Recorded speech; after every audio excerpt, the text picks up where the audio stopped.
අනුපාතය n කියලා කියනවා පද ගණන. මේ තමයි සූත්‍රය.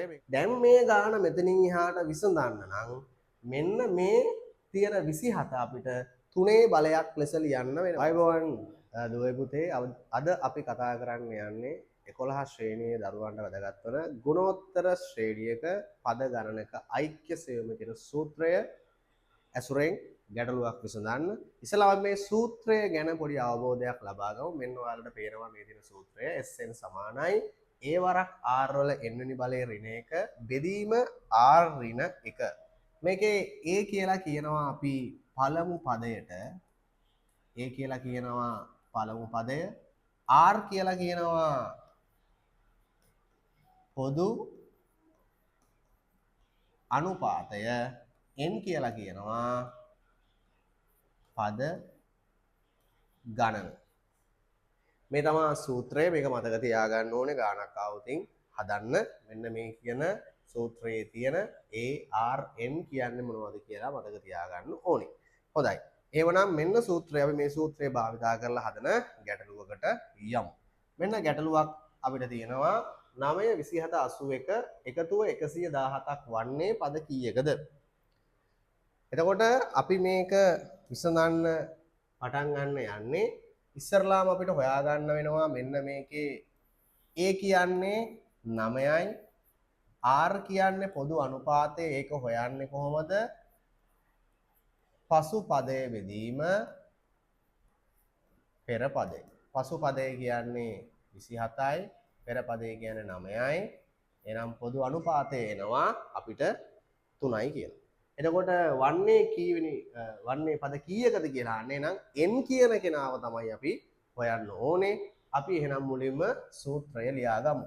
Sn සමානයි a වරක් r වල n වෙනි බලයේ ඍණ 1 බෙදීම r ඍණ 1. දැන් අපි මේ තියෙන පදවලට ආදේශ කරගමු අපිට තියෙන සංඛ්‍යා ටික. Sn කියන්නේ 117යි ඓක්‍ය දීලා තියෙනවා. a කියන්නේ අපි දාගෙන තියෙනවා 9යි. r කියන්නේ අපි දාලා තියෙනවා 3යි. n වෙනි බලයේ ඍණ 1 බෙදීම 3 ඍණ 1යි.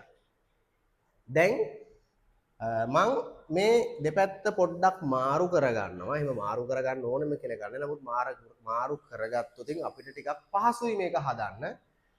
මෙන්න මෙහෙම පුළුවන් 9යි 3යි 3 n වෙනි බලයේ ඍණ 1 බෙදීම 3න් එකක් අඩු වුණොත් 2යි සමානයි 117යි. දැන් අර අපිට සාමාන්‍ය සමීකරණයක් විසඳන ආකාරයට විසඳගෙන යන්න පහසුයි. දැන් අපි දෙපසම දෙකෙන් ගුණ කරමු.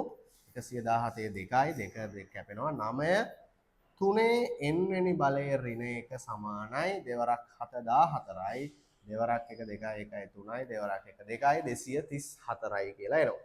දැන් අපි දෙපැත්තම 9න් බෙදනවා. මෙන්න බලා ගන්න දෙපැත්තම 9න් බෙදනවා. එතකොට අපිට එනවා 9ට 9 කැපෙනවා 3 n වෙනි බලයේ ඍණ 1 සමානයි 9 වරක් 2යි 18යි 20යි 54යි 9 වරක් 6යි 54යි. දැන් මේ ඍණ 1 අපි දානවා එහා පැත්තට. එතකොට එනවා 26 ධන 1යි. එතකොට අපිට ලැබෙනවා 3 n වෙනි බලය සමානයි 27යි.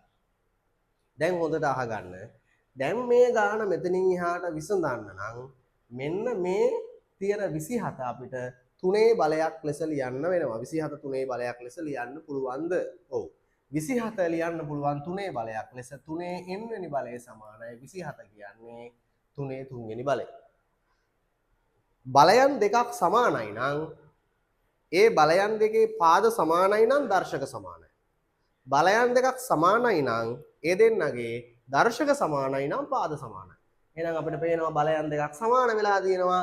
මේ දෙන්නගේ පාද සමානයි. එහෙනම් මේ දෙන්නගේ දර්ශක දෙක මොකද වෙන්නේ? සමාන වෙනවා. එහෙනම් අපිට එනවා n සමානයි 3යි. ඔන්න එහෙනම් අපි ප්‍රශ්නයට උත්තරය හදලා තියෙනවා. 9 27 81 කියන මේ ගුණෝත්තර ශ්‍රේණිය එකතුව 117ක් වන්නේ පද කීයකද? මෙන්න අපි සූත්‍රය භාවිතා කරලා එකතුව 117ක් වන්නේ පද කීයකද කියලා හොයලා තියෙනවා. එහෙනම් මේකේ තවත් සූත්‍රයක් තියෙනවා. අපි ඒ සූත්‍රයත් භාවිතා කරන විදිය වෙනත් වීඩියෝ එකකින් බලමු.